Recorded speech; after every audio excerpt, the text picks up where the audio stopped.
Good evening, listening audience heard around the world. We want to welcome you back as we continue this journey into defining and building clarity on the essentials of unity. And we want your input. We don't have all of the answers, so we certainly want your input. And we do want to recap some of the essential ingredients that we must embrace in order to have unity. And let's start with things like we must respect each other, And we could elaborate on that. We must agree to listen to each other and not just listen and not, and we're not suggesting that to listen that you be foolish, but just as a operating procedure, a standard operating procedure of bringing together and embracing unity, and knowing that we have been miseducated in so many areas, that we, in this journey to coming back to unity and making that transition towards unity again, we've got to be willing to listen to each other because there are so many thoughts, so many opinions and versions that people have. But in that journey, we've got to listen to each other. And we've got to have an etiquette of language, which would leave out arguing, hollering at each other, cursing at each other, name calling. And a word that we always encourage you to embrace and keep it on the surface of your mind all the time is this word evidence. And so examine the evidence of how our relationships flow so much better when we have an etiquette of language and we're not into the name calling and cursing, disrespecting each other. We have a much better relationship. And so on that higher level and getting back to unity and dealing with the essentials of unity, we've got to stop the name calling. That's part of being respectful. And we've got to strive to be honest. Let's talk to each other. Let's be honest. And when we're honest, that also get back to we've got to be able to listen to the other person when they are honest about their feelings. And then we've all got to be willing to discuss it and see what we can learn as we put our minds together. And we've got to learn to be forgiving. What you did last year, if that's not where you're at now, forgive you. Be forgiving because it frees us up. The ancient African wisdom says that for whatever wrong I have done, it cannot balance out until I have done equal or greater amount of good and stay there. So if I have done wrong in the past, forgive me. But if I move forward and I do equal or greater amount of good and I stay on that path, let's be more forgiving because that's in our highest good. And also, we need to learn that's going to help us with regard to the etiquette of language. We've got to learn to calm ourselves and embrace the various things that we can do with our mind, body, that will help us to have a more calm attitude because it's so much easier to listen to each other and listen to each other as we talk to each other honestly when we've got a calm spirit instead of one that's always agitated, angry, aggressive. That is not the higher way. And we want your input because we're still talking about the essentials of unity and the better way, the higher way. And one more that, and I will pass it on to my partner, Abubakr, and that is we've got to stop fighting. And when we really get it together, this space between our ears, we would see with clarity that the fighting is not the way. Arguing, physically fighting, it is not the way. It's not in the highest good.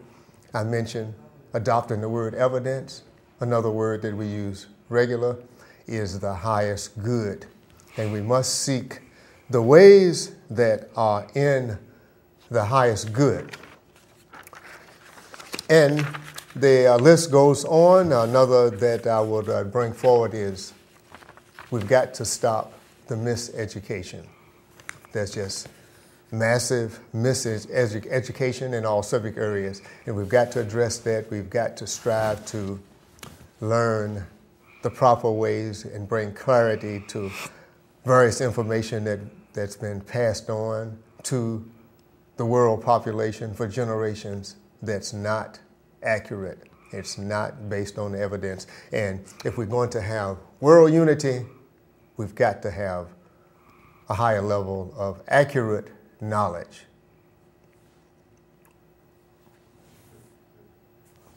Yes, and so I want to pause right now and turn the conversation over to Abubakr. Good evening, and thanks for having me back. In line with what Brother Thurman is saying, we have to stop fighting among ourselves. And I understand why you fight about things that you have some knowledge of. But the biggest question is, why do we fight about things that we have no knowledge of? Absolutely none. We just fight for the sake of fighting sometimes. And when we are confronted with someone who doesn't agree with us, I can tell you the most effective thing that we can do is use the most beautiful speech. Because yelling is not going to get you anywhere. Cursing is not going to get you anywhere. And you probably find out that at some point you don't even remember what exactly it was you was fighting about. So we really need to work on that. I know that we're going to do a good job because Brother Thurman has been trying to get this into our spirits, and we're going to try to get our spirits aligned with one another. And just remember, we don't always agree with one another. But that doesn't mean that necessarily that either party is wrong. Because sometimes we have different perceptions of the same situation. So what we have to do is we have to find a middle ground to give us success.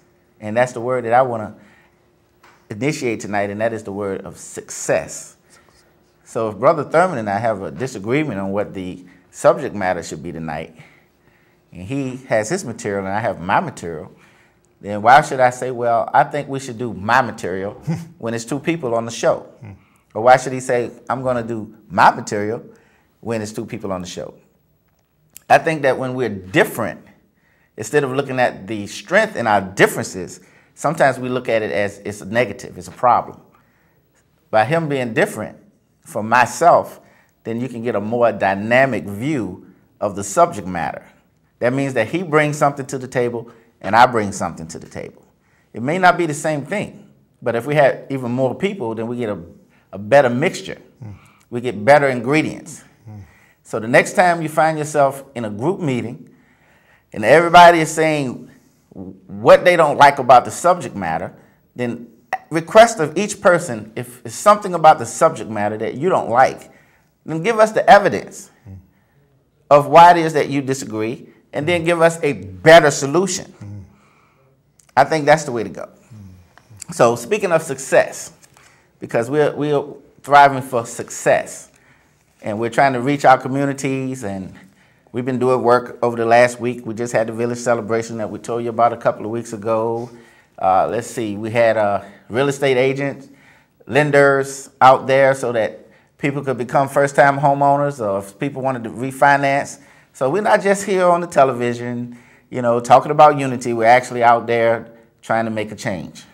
So hopefully some of our community is now going to become first-time homebuyers.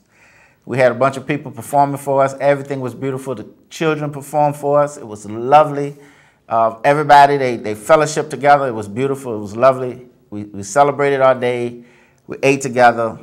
And we're looking forward to next year. So if you didn't catch it this year, make sure you catch it next year. But if we're going to be successful, we're bringing our communities together. One of the first principles that we're going to have to acknowledge is that we have to have vision. It's written that a people without vision shall perish. So what we should have is a clear vision, a clear picture of what it is that we want to become or what it is that we want to achieve. Now, vision alone may not get you where you want to be if you haven't practiced vision.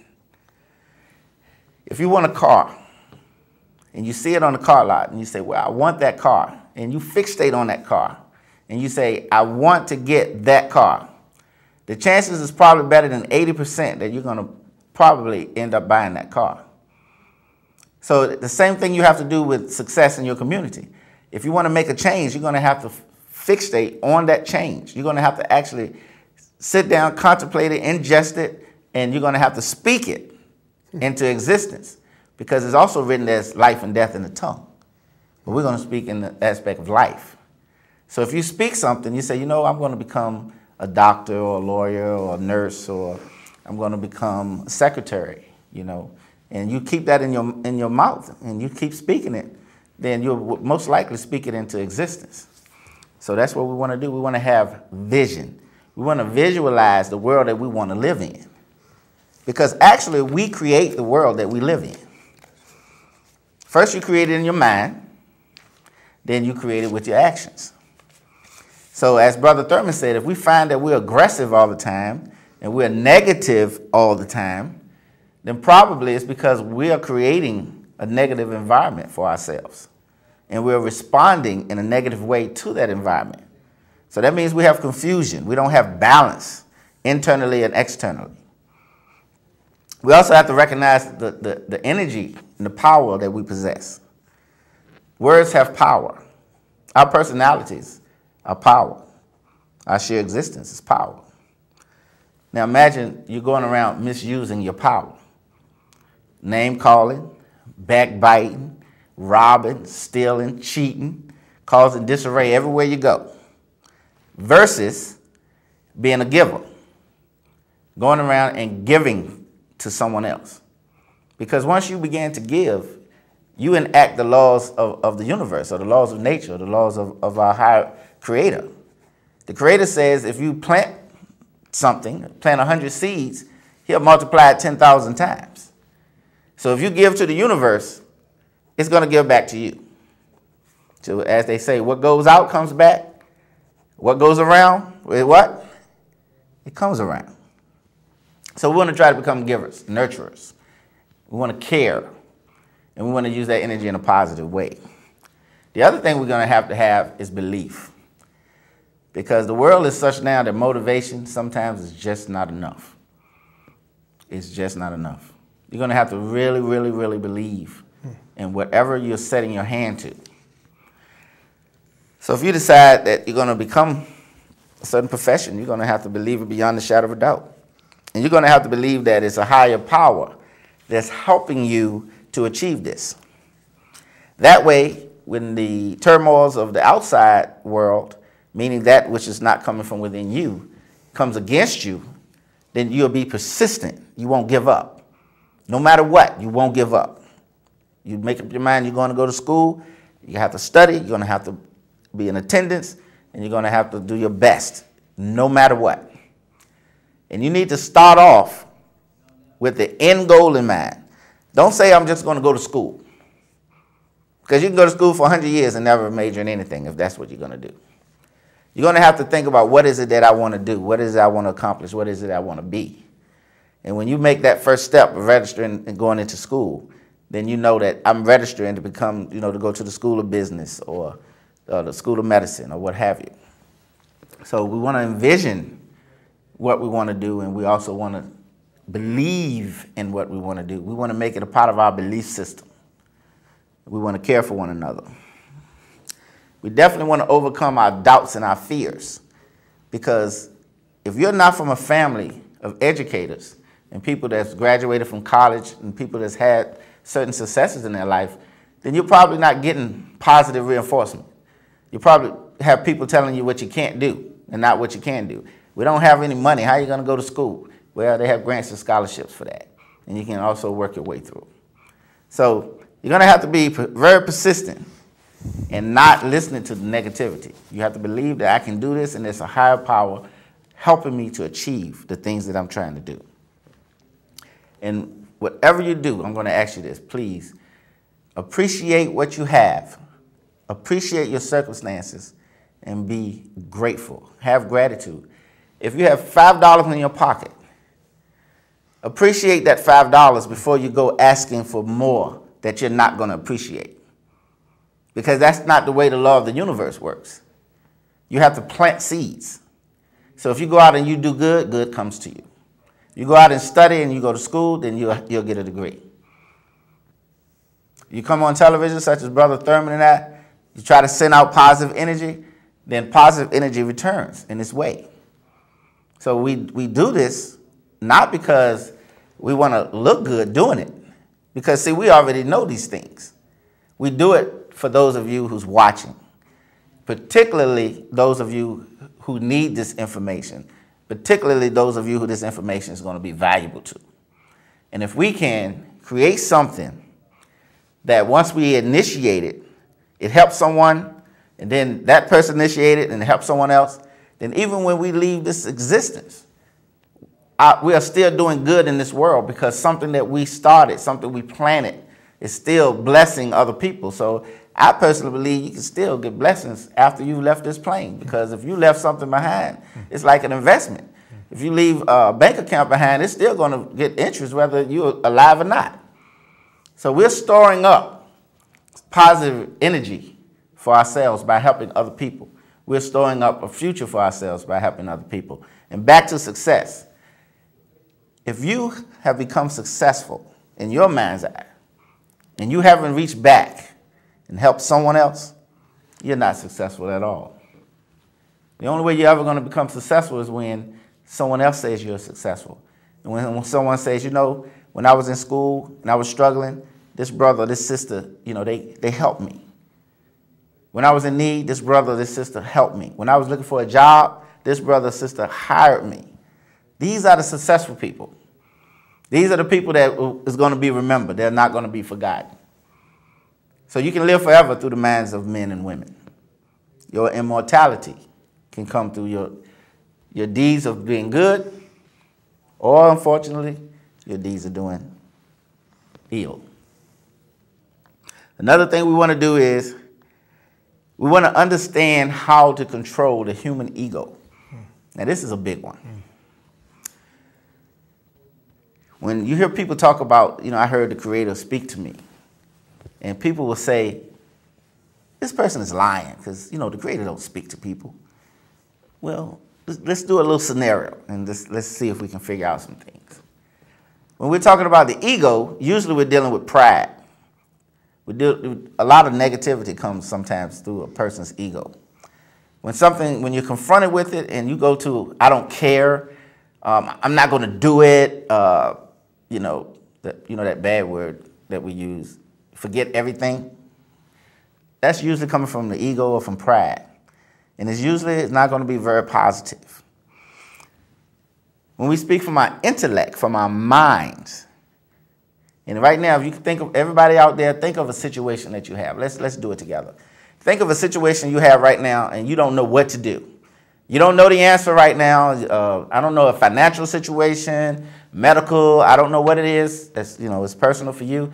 Just for 1 second, I want you to reflect on your personal issue that you don't have an answer to right now. We're going to work this together.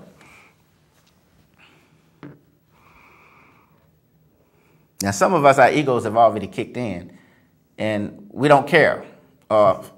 Forget it, I can't do it. Well, I'm just going to have to let nature take its course, or when they put me out there, I'll just be out. I don't know what you said, but now we're going to work it through a different way. I want you to think about this particular situation. Thurman, you do it with us too. Mm-hmm. About this situation, what is your mind telling you?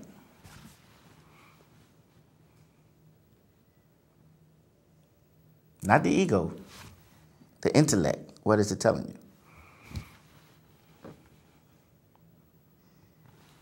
All right, let's shift to another frequency. Now I want you to go to what your heart is telling you about this particular situation.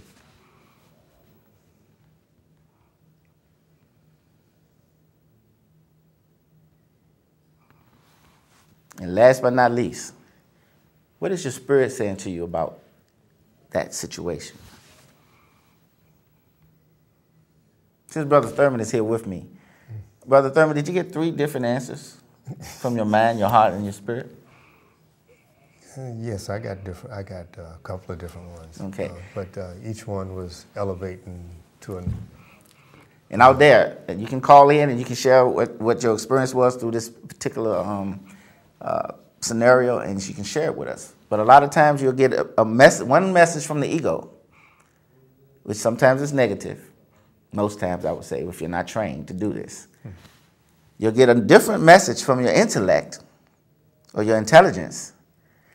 And you get a whole nother frequency from your heart.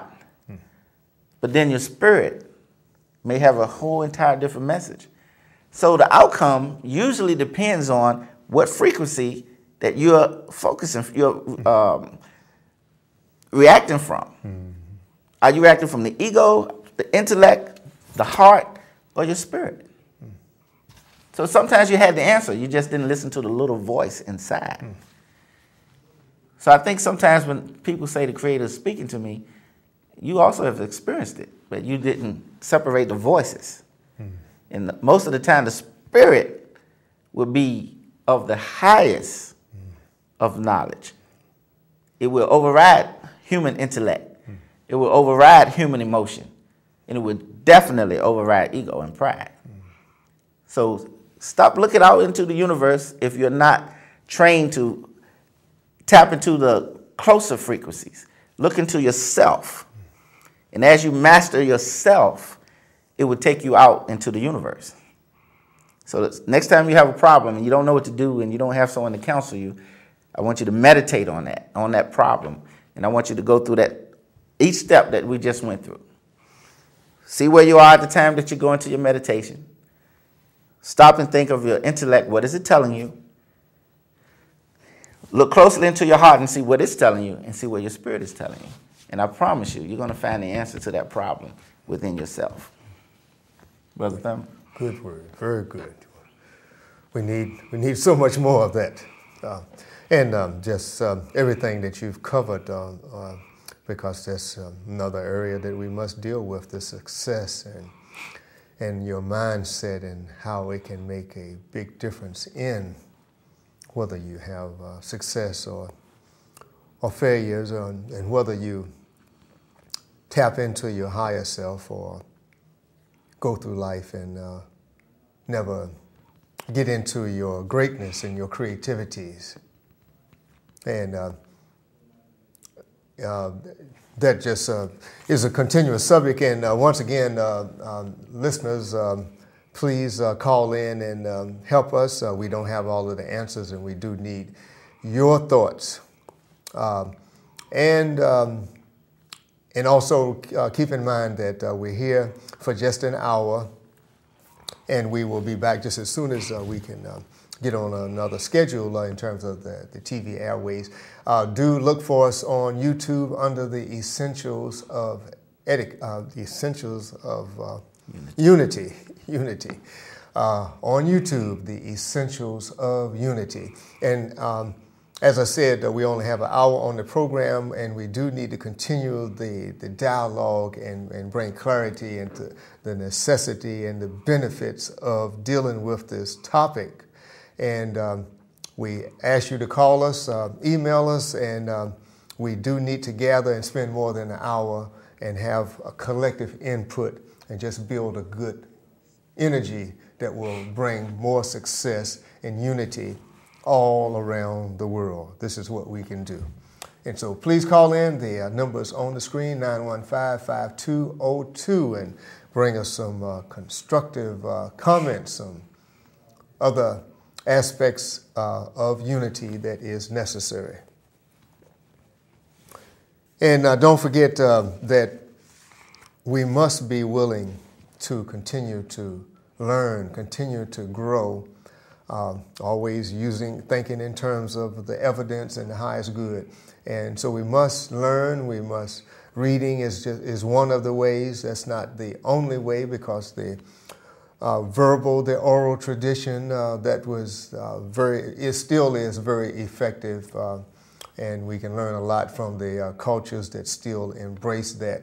But whether it's reading or listening to someone that has knowledge, we need to constantly be bringing in more knowledge, higher knowledge, accurate knowledge. And when we listen to the Spirit, as Abubakr had said a minute ago, is bringing to us what's in our highest good. And this is what we need to strive for, the highest good, the highest good. Another essential ingredients that I would add to the list is we must focus on standardized ways of living and thinking. In herbal preparations, hold on, caller, I'm coming to you.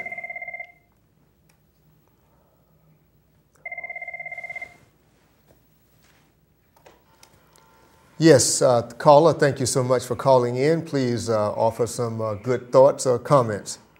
Well, how y'all doing this evening? Well, we're doing well, and so good to hear your voice. I just wanted to know, do y'all have a gathering place? Yes, we do. Yes, so make sure that you, if you don't write the number down now, just get it at the end of the program. The telephone number is 804-222-2530. 804-222-2530. It's in the east end of Richmond. Okay. Yes. I'm enjoying your conversation and everything, and I believe that what we need is already inside of us. Yes, it is. Yes, it is. And I'm into the the African spirituals, and I love to be around people who that believe in things like that, and that's why I would like to get more in contact with y'all. Yes, well, please contact us and let's go forward together and embrace that collective energy. Okay. Anything you want to say? Thank you. Well, I'll just say to her that, as it's written, as it was in the beginning, so shall it be in the end. So we're returning to our higher selves, our original selves. Thank you so much, caller. And she made the comment that we have in us so much of what we need, and I agree with her. And from time to time, one of the subjects for some years now that I've been trying to get across in people's minds is related to what she said and what we're talking about, that we have in us greatness and creativities. But if we have not explored our world, we don't even know we have a world inside. So it's just like the exercise that was spoken of and demonstrated a little while ago, and how we can listen to that higher self, that inner self, and to that spirit forward energy, that spirit voice. When we're not aware of that and we're not in search of oneself, and it reminds me of a book written by a local brother. It's called In Search of Oneself. And very valuable message in the book. And I see that the majority, this is just what my eyes see, the majority of the people are born, they live, they pass on. And because of not being taught the higher ways of thinking, they have not been in search of oneself. And so they're missing out on opportunities that's there within them. They just have to search it out. And just to give you an example, we were at a farm a few years ago at a gathering with youngest might have been 2 years old, and the oldest was at least 75. And people were just having a good time, and they were having good conversation, eating, playing music, doing some drumming.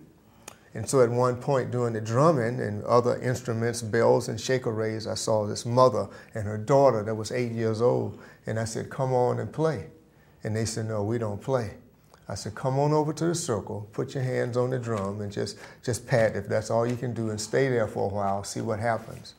The mother and the daughter came, and in 15 minutes, they found rhythms that was already in there. They had never explored that world. And it came out, and now they always want to play. So we have creativities in us. If we haven't explored our world, we don't know. Some come out of the womb already playing, already creating, doing art. But some come out of the womb and they must come and put their hand on it and stay there for a little while, and they got it too. But if we don't explore our world, if we're not in search of oneself, we can miss out on our multiple creativities. Callers, you're out there listening, make sure you call in and give us your thoughts and your inputs, and others that would be interested in gathering and spending more than just an hour on this topic, because there's so much more information that needs to be dealt with in all subject areas. This is a good time for some of us to overcome indecisiveness.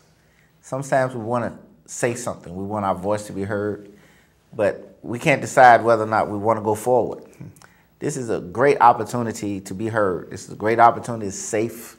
You call in, you pick up the phone, and you make a comment or ask a question, and your voice has been heard, and you will be empowered. And also keep in mind, along with what he just said, we want any of you out there in the listening audience that teach or that have a subject that you could just even lead a discussion on. We need your input. We need you to come out. The world is changing. The world is in trouble. There's all kinds of issues that people need higher knowledge on. They need knowledge on. Let's look at the weather, for example. The weather patterns certainly have changed dramatically, and so they're creating all kinds of emergencies and chaos. And so in a world community of people that don't have any survival strategies, we're in trouble. So a few weeks ago, there was a very unique, very rare cloud formation that came up, showed up a few Sundays ago, came all the way down to the ground. But there were people that were very worried of what was coming behind that. But had it been some disastrous kind of things, tsunami, Katrina, how many people had, prior to the storm coming, been prepared with some survival strategies? Water, food put away, and a community survival strategy where collectively we could gather if my hut blowed down.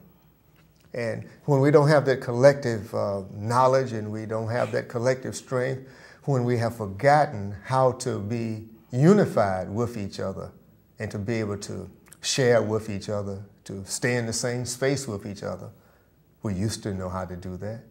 The opportunity is still there, and if something changed, it was just mostly the space between our ears. And so this space between our ears, we need to reawaken it, and we do need your participation. So please give support. It's not about the two of us, it's about all of us. It's about this whole planet so that we can survive and have much more peace and love and harmony instead of chaos and confusion, which is in the news so often. Any other comment? Well, while we're waiting for the television world to call in, I guess I'll add a little more to our essentials of unity. Okay. I add, first of all, commitment. We have to make a commitment to ourselves. The cavalry is not coming. No one is going to come to save us. No one is going to show up to save our children if we don't save our children, if we don't save ourselves. Go ahead and take the call. Caller, thank you so much for calling, and please give us some comments, some support. Hello? Yes, please, you're on the air. Yeah, I was asking why African Americans were so incredibly violent.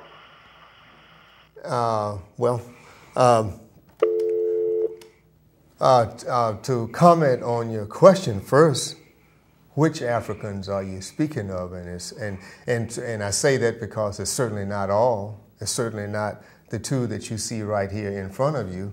And there certainly would be some answers to that. And the first thing that always comes to my mind whoever brings up that kind of question, the first thing that comes to my mind is it genetic? And based on the evidence, it's not genetic. So if we're having thousands and millions of babies born that were born geniuses, but yet the world never got to know that, then there's something outside of the womb that caused that. I'd like to respond to his question. Yes, please, go ahead. I think it's a legitimate question. Yes. And thank you for calling and thanks for asking. Everyone is welcome to call in. Everyone is welcome to ask a question. And if we have an answer, I think every question is deserving of an answer. Well, we say African Americans. This question can be answered from today's standpoint, as in a free people, or we can go all the way back to the beginning, when violence was a tool and a weapon that was used against African Americans on a regular basis. Now, when we look to violence, it depends on what side of the violence we're standing on. When we were on the receiving end, and those who was initiating that violence, it was looked at as a tool. It was looked at as a form of discipline. But now that the African Americans are free people and they've learned violence from their captors, then we question why they're violent.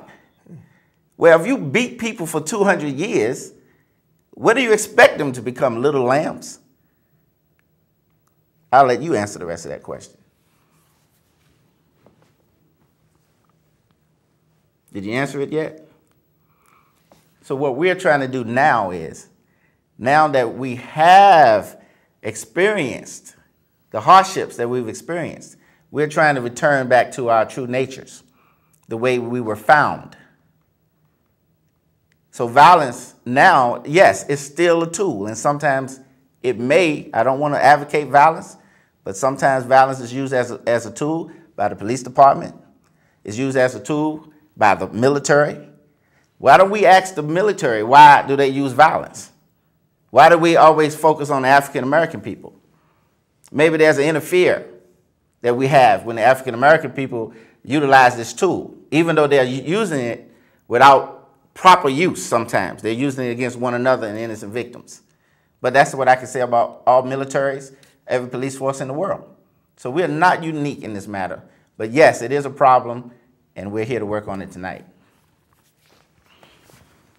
Yes, and the call and the subject that the caller spoke about is just another demonstration of applying the essentials of unity. We started off saying we must be respectful. We must listen. So when the caller calls in, we must be seriously listening to what the caller said, be respectful. And we had said earlier, we must be honest, and we must offer some honest responses to that. Nothing against the caller. This is what the caller was thinking. And on the path to unity, there's so many other subject areas that will be addressed, have to be addressed, because people have it on their mind. I think that at some point, if yes. unity is to be achieved in its true sense, yes. then it's going to be the whole world sitting down at a table. Mm-hmm. Well, it won't be a literal table, mm-hmm. but in a worldwide conversation. Mm-hmm. And these are real questions. Mm-hmm. But we have to look at the psychosis as well. Mm-hmm. You know, how we twist reality. Mm-hmm. And how when one people use violence, it's a tool. But when another people use violence, then it's a negative thing. Mm-hmm. So we have to look at where our perceptions come from and how those tapes play in our mind. And the thing that I want to say is, before we pass judgment, we need to think very carefully and we need to reflect prior to passing judgment. And that's everybody on one another. Caller, we thank you so much for calling into the program. Please give your comment. Yeah, I just referring to the last caller that called in, it made me think. And I would like to know, why do you think white people are so violent? Okay. There's a lot of philosophies about violence. You want me to hang up, hon? No, you don't have to. There's a lot of philosophies about why certain people are violent. I think that at some point when man became greedy for land and power and wealth, we learned that violence was a tool in which we could take more than what was ours or more what was rightfully ours. So we became the lords of war. And through war, we can gain more than what is ours. And that's how impoverished people became into existence, because the earth had enough wealth, it had enough substance for everyone on the planet. But when human beings began to take more than what they were entitled to, they created poverty. They created impoverished situations. So when men saw that through power and through violence of militaries, we could take what we want, then violence became not only a tool or a weapon, it became a norm. And it's still a norm today. And that's why people like Brother Thurman and I are sitting here asking people to revert to their higher selves. Because if we all revert to our higher selves, then it won't be a reason for armies. It won't be a reason for violence. Because we'll be more spiritual, and we'll learn that we are all one and that we are all interconnected. And we all are dependent on one another for our existence. So I don't think it's a matter of why white people are so violent. I think it's a matter of why can't the humankind as a whole come to the determination that violence has never gotten us anywhere. The only thing that ever gotten us anywhere was through violence and wars. We all came together out of a common need. Through every war, the countries come together. You ever notice that? So, are you saying that it's not just, are you saying like all of us are miseducated? To an extent, yes, we are. Okay. And I think we were miseducated to violence because now, today, we even submit to violent governments, for example. They have no good in their policies or in their hearts for us. But we've learned to succumb to it. So what we're saying is kind of like what Jesus said. You know, through peace, through a peaceful revolt, we are overcome. What the yin and yang is about. In Kung Fu, we learned that sometimes a rigid motion of strength is not the way to overcome the enemy. Sometimes we yield to overcome the enemy.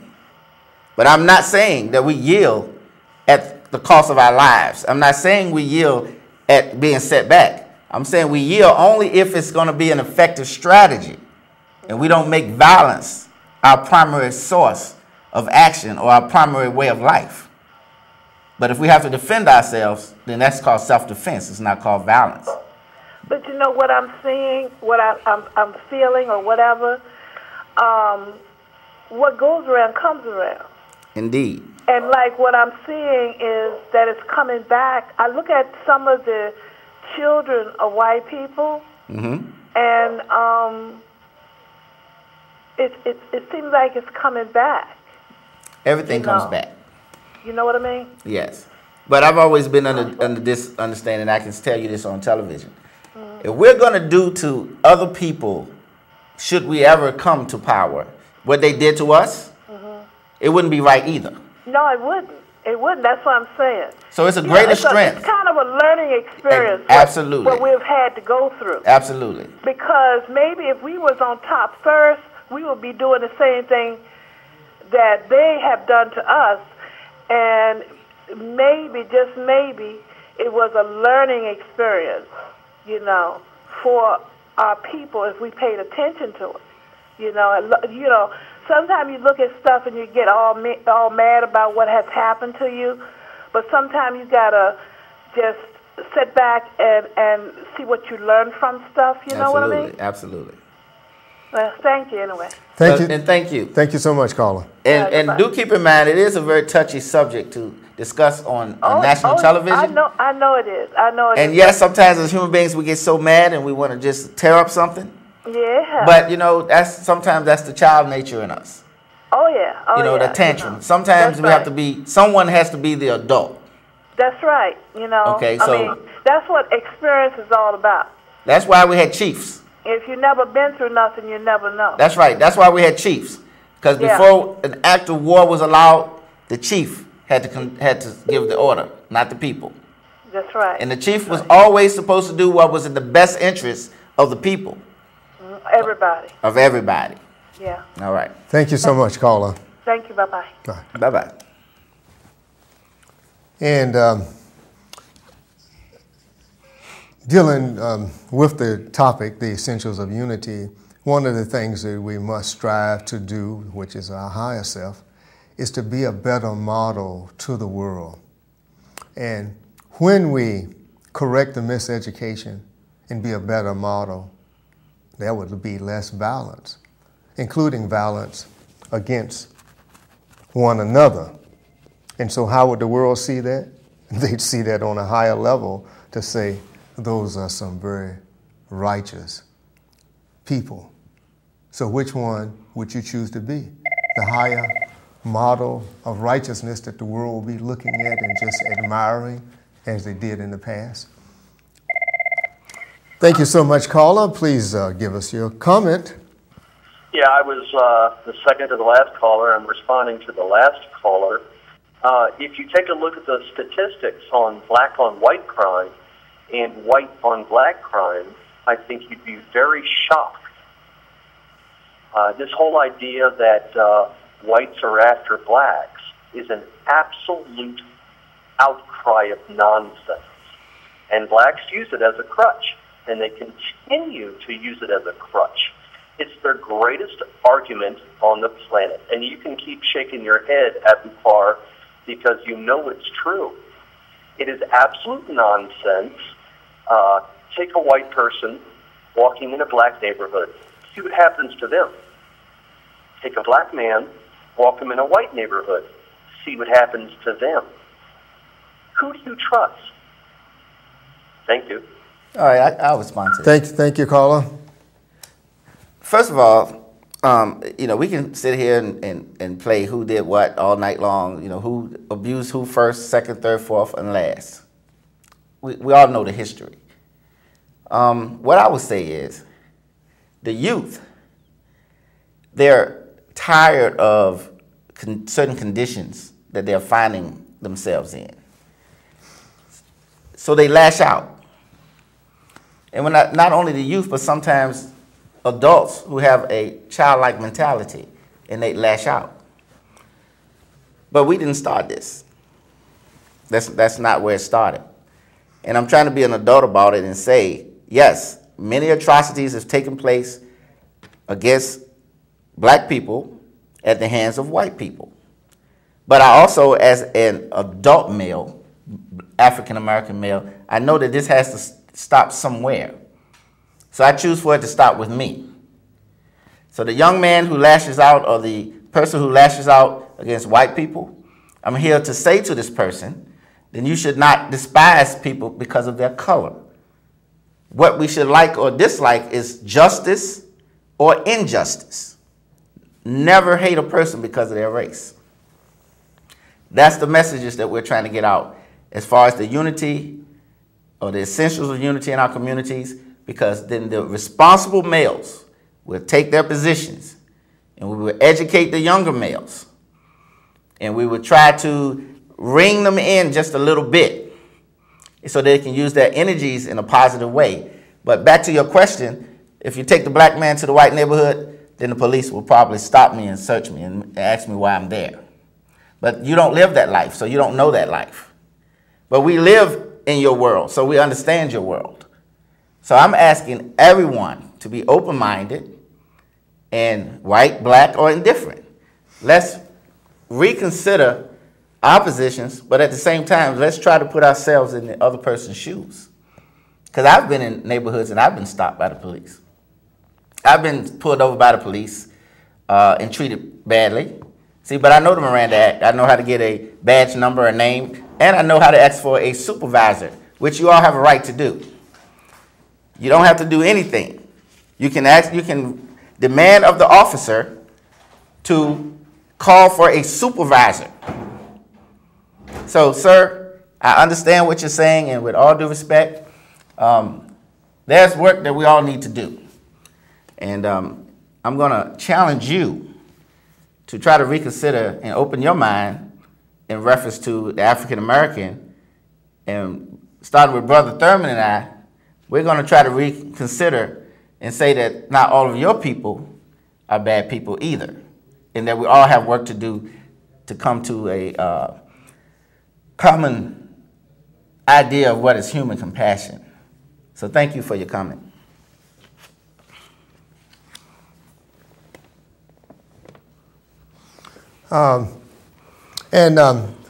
To all of our listeners, we thank you so much for listening to the callers, and realize that we are here and we're quite serious about the subject.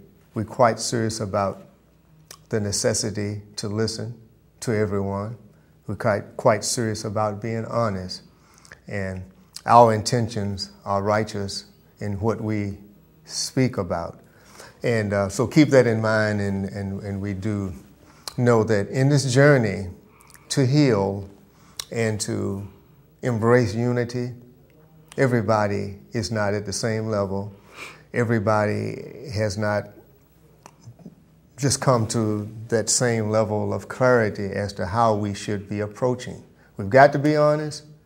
We've got to be willing to listen to various things in so many subject areas, and it's not limited to one group. So keep that in mind. We still got a few minutes. If you got any other comments, please call back.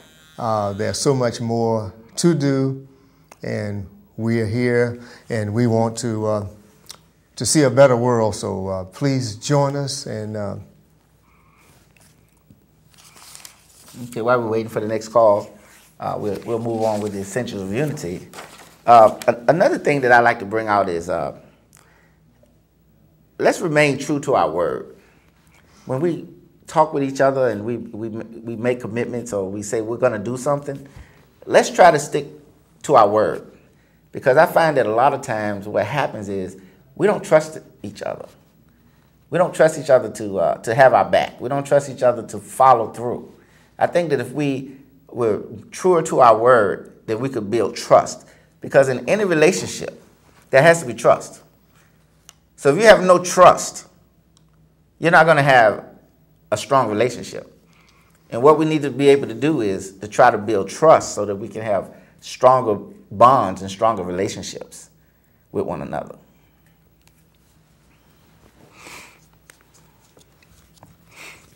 And as the time is winding down for this edition of the Essentials of Unity, realize that when we're dealing with the essential ingredients, it applies to all aspects of our lives, not one or two, all aspects of our lives. And the more that we open up to realize that, and we embrace the higher levels in every area, we're going to get much better results. And it's not likely that we're going to achieve at the highest levels if we don't realize that we've got this spirit, mind, body that we're dealing with. And if we don't nourish this spirit, mind, body properly and at the higher level, we're just suffering and being deficient in ways that we don't have to. And so there's so many diseases and illnesses. And what is it doing? It's causing more chaos and confusion and making unity more difficult. And so if people are taking various medications for some ill, some pain, but it's also causing them to have dysfunction in their thinking, and this is kind of stuff that's coming out in the news, then how wouldn't it be, can you see this? Can you see that it would be so much better if we nourished ourselves, spirit, mind, body, in ways that we would have very few or less of these illnesses, diseases, and pain, then that puts us and puts more people on the high road to unity and to survive and to thrive. But to watch the world and see all of the changes that the people are going through, and to watch them teach their babies or misteach their babies and feed their babies, so that you can see early in the child's little life, you can see broadcast what their future is with regard to their health. So it's just like if I was into a gangster thug kind of thing, and if I walked around with my underwear showing and playing with myself, but yet I got my little child walking around with me, and you look at me and you look at the child, and you see a model of this thug right here, if that's what I was, right here beside me. Mm-hmm. And you just see what the future is. So keep in mind that all of us have an opportunity to strive to come to our higher self. And we ask you to join. We want your input. And we want to continue to build this all around the world. Unity. But we've got to understand there's essentials of unity, just like essentials of baking a cake and cooking. And when we embrace those things, we're going to have a better result. Mm-hmm. Well, I think that tonight's broadcast has been really positive for me. And I just like to say, because we did have a couple of callers that I'm not certain that we answered their questions adequately or not. So I just like to say this, to put this out on the air, the proper use of power is to promote the common good. So there's nothing here that's threatening for anyone. We're not here to take over the world and treat people badly. We're here to promote the common good for everyone. We're here to invite people to express their higher selves. We're here to invite people to look more into their spirituality and to self. The world around us is influenced by everything. And most of that, what it's influenced by, is not our higher selves.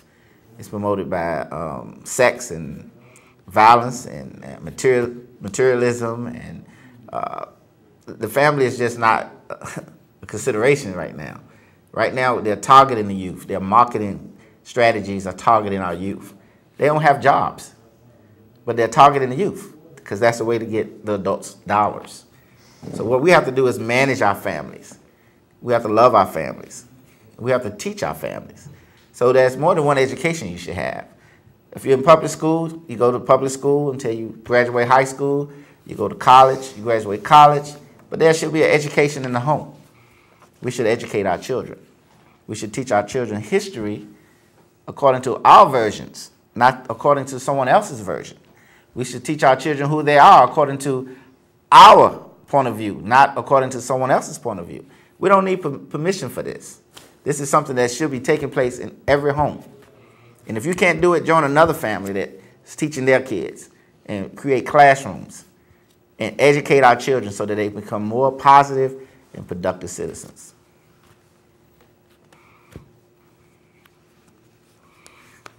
And the time is ending. We thank you so much for joining us. Please realize, as we said, an hour is not long enough. You can contact us. The telephone number is right there on the screen, and we will be anxious, excited to go forward and to expand the understanding of the essentials of unity. Don't forget those words, evidence, evidence. Pass that word around to everybody that you speak to. And don't forget the word, the highest good. We come here dealing with the essentials of unity, and we want you to embrace the evidence, embrace the highest good, and be the model, be the model. Don't let the negative take you down, be the